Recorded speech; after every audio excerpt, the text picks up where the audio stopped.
everyone. Hi, everybody. Good afternoon, everybody. Good evening, everybody. Good evening, everyone. Good evening, everyone. Good evening, everyone. Good evening, everyone. Good evening, everyone. Good evening, everyone. Pilot here. I hope everyone is doing well. If you like my work and want to support the channel, please go to buymeacoffee.com/pilothardy. I want to thank both Mary and Donna C. for their donations.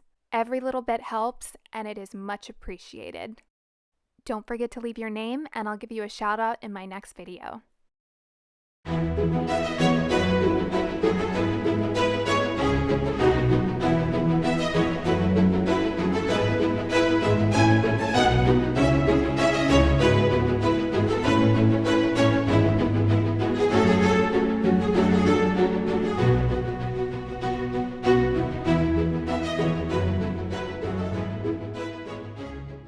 Welcome back, guys. Today is part 2 of the Invictus Games.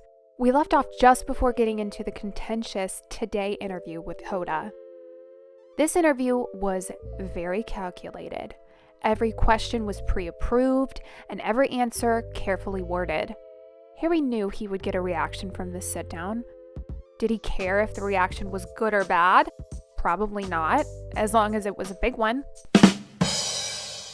Speaking of wording, what he says early in the interview really stuck out to me.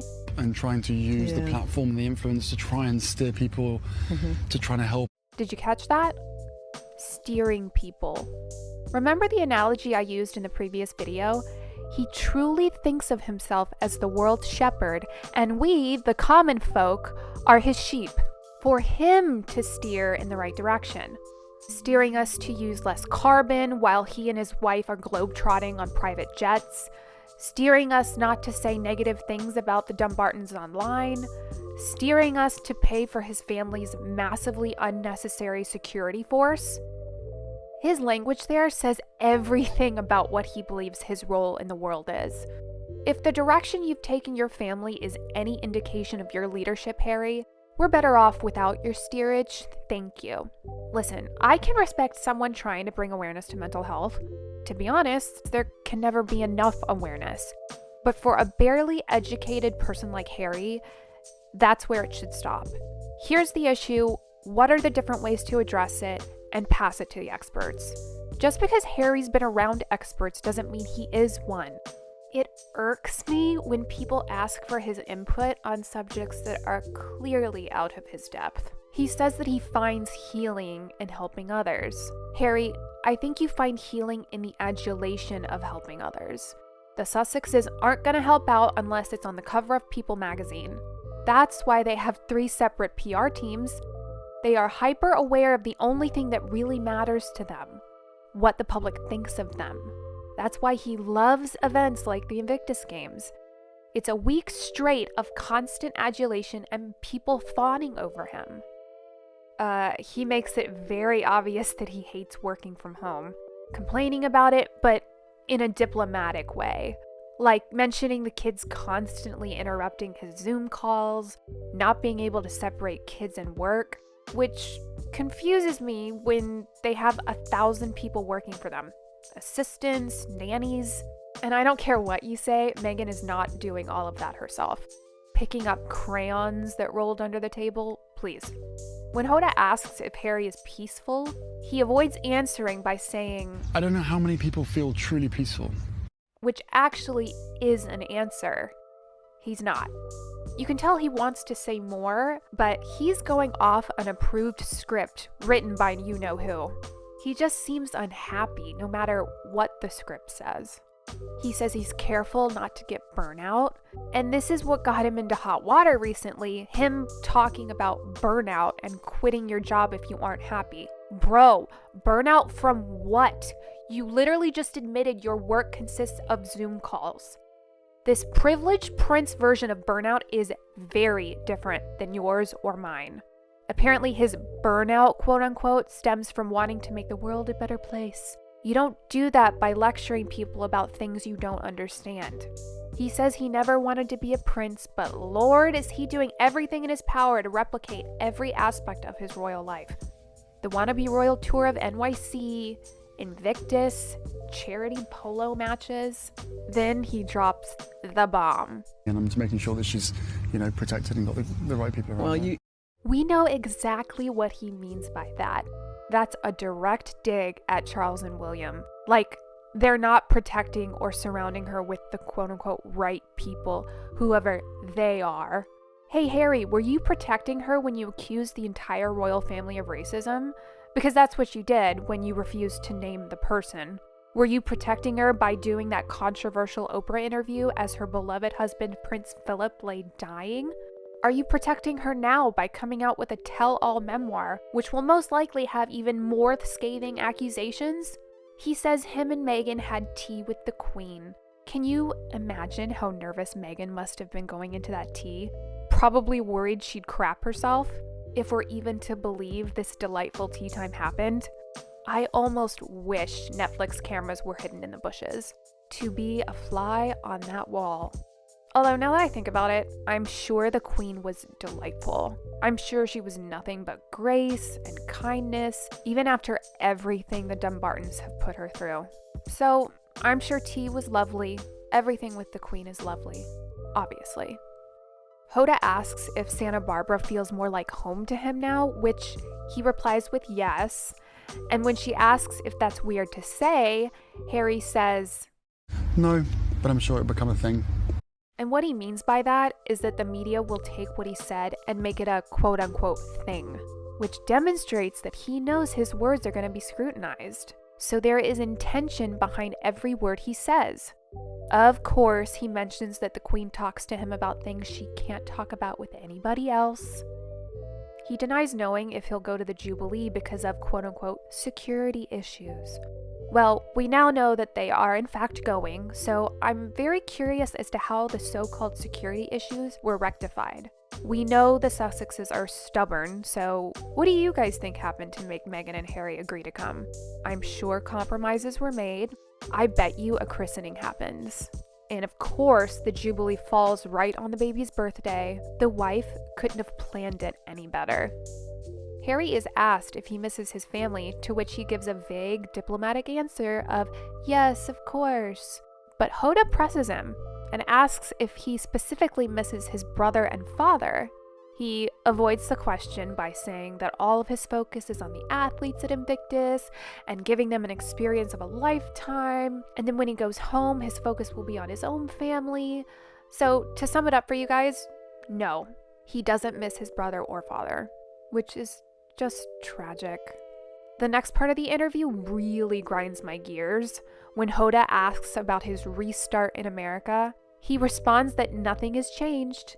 The life of service that his wife signed up for has just changed locations. So they want to be American royals. That's exactly what he's admitting. He wants to be doing the exact same thing he was doing as a prince, just with a bigger paycheck and no one to answer to, other than his wife, obviously. A life of service comes with burnout, you know? Just so much serving to do. It's overwhelming. By the way, a life of service doesn't announce itself. Just saying. He's asked what he loves about fatherhood, and I find it very interesting that the first word he uses is chaos. He loves the chaos. It gives us a peek inside of their lives, too. Behind their perfectly curated veneer, there is chaos. Diana comes up and he says he feels his mom is done with William setting him up and now she's helping him set up. And I won't comment on his relationship with his mother and her memory, but I will say I find his answer very divisive. Like, even his mom can only be there for one or the other, not them together at the same time, so separating himself even further from William. Overall, this interview was very telling. Things were said without being said. It's very apparent he is not in a good place with Charles or William. He definitely sees the Queen completely separate from the monarchy, which I think is a mistake. When they accuse and criticize the royal family, they're accusing and criticizing the Queen. You can tell he's finding fatherhood difficult. It almost seemed challenging for him to come up with positive things to say about it. He thinks his new job is everything he did as a royal just in the US. So what was he escaping from exactly? Being told no. That's what. or his wife being told no. They want the adulation of being royals, but they want the freedom and glamour of celebrity. This interview just reminds me that Harry and his wife are entitled, greedy, and crave being worshipped like they were when they were royals, and had the palace to protect their image. An image that has cracked beyond repair no matter how much money they pay their PR giants. We are seeing them as they truly are. Getting back to the games, after Meghan Markle Fashion Week left the Netherlands, the entire event quieted down immediately. The only thing that was really covered in the press during Invictus was that photo of Harry at the pub. He was with some Invictus staff, British friends that had flown over, and was heavily guarded with 5 bodyguards, 4 of which normally work for the Dutch royals. The self-importance is mind-blowing. I have to imagine that that's a very lonely, isolated existence, which is mainly self-imposed in my opinion. There aren't people constantly hiding in the bushes, Harry. The paranoia is real, and Meghan clearly feeds into it. The fabrications of being targeted and harassed in Canada while they were dating. Also, that story last year where they called the cops 9 times in 9 months or something crazy like that. So yeah, 1 million bodyguards to go for a pint with the lads. Also, did you notice the Archewell hat? The Archewell? Meghan has taught him well. Always be merching. I wonder how that works with the Archewell trademark fiasco? Maybe they can only print the logo and not the actual word? Something to look into. Of course, there was no real coverage of the competitions, the races, human interest stories, only if you went looking for it. I want to take a moment to recognize what Invictus is about. Veterans overcoming injury, illness, hardship, and sacrifice by coming together and supporting one another in the spirit of competition. Again, I think it's a very wonderful and admirable event, and I am in no way criticizing it. I just have a problem with the Dumbartons making it about themselves. Meghan knew her presence alone would take attention away from the athletes. The out-of-place fashion show, Harry toying with the media with that interview, just tacky stuff. Now we finish the games with the closing ceremony speech. Again, he talks to the crowd like they are children. Did you have fun? I said, did you have fun? Drives me up the wall. I can't.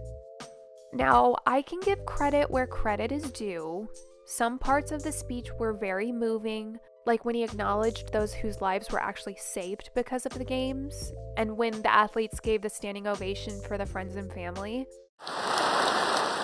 But then he loses me again when he speaks in nothing but buzzwords. Service, resilience, community, blah, blah, blah, blah, blah. He flubs up some grammar in an obvious ad-lib. But we sure have wrote some great stories together. Oopsie doodle. He then references next year's games, which at first induced a heavy sigh, but then I remembered this year's games was making up for 2020. And to reiterate, love the games, dislike the Dumbartons' antics. Antics that included Netflix cameras running around the Narcles during the games. Heart of Invictus, I think, is the title of the special movie. Now, you guys know I respect Invictus, but I personally will not be watching this Archewell Productions project. I'm not going to give my support to that couple in any capacity. By watching, you're telling Netflix they were right to hire the duo, their investment was a good one, and you want to see more. But that's just my opinion. By canning Pearl, we know Netflix means business. They don't want Meghan's vanity projects.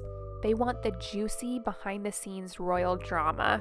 I know a fair amount about how the entertainment industry works, and I have a feeling there were some conversations behind the scenes that were very humbling to Meghan and Harry, especially concerning their creative roles and what their value actually is, their royal connection, even if it's a broken one. With that insane investment Netflix made, they're gonna want the goods. I have a bad feeling their new reality show, Dumbarton Abbey, will be full of secrets and accusations that earned them that $150 million. And on top of that, Harry's memoir is going to be competing with the show for the most salacious content. It's like a car wreck, man. I can't look away. Which is what Netflix is banking on. So guys, I had an announcement planned for you on this video, but some things fell through. The plan was to go over to the UK for the Platinum Jubilee, and I am so disappointed that I won't physically be there. But I want to wish my UK friends a happy Jubilee weekend. I know the energy is going to be electric, so have a wonderful weekend. I'll be celebrating from the US. But a little good news, I will be going over to the UK this month, just a little bit later. And I know the spirit of the Jubilee will not dissipate on Sunday. It's gonna last through the month, if not the entire year. So I have some exciting plans for when I'm over there. There's going to be some live streams, and of course, new videos will be coming out on top of that. So again, happy Platinum Jubilee, everyone all around the world. The month of June is still going to be exciting, and I can't wait to share that with you guys. Thank you so much, guys, for listening. I'm sorry my allergies are acting up if I sound strange. And I've got more videos coming your way. Make sure you have the notification bell on. So be on the lookout, and I will talk to you guys soon. TTFN. Ta-ta for now.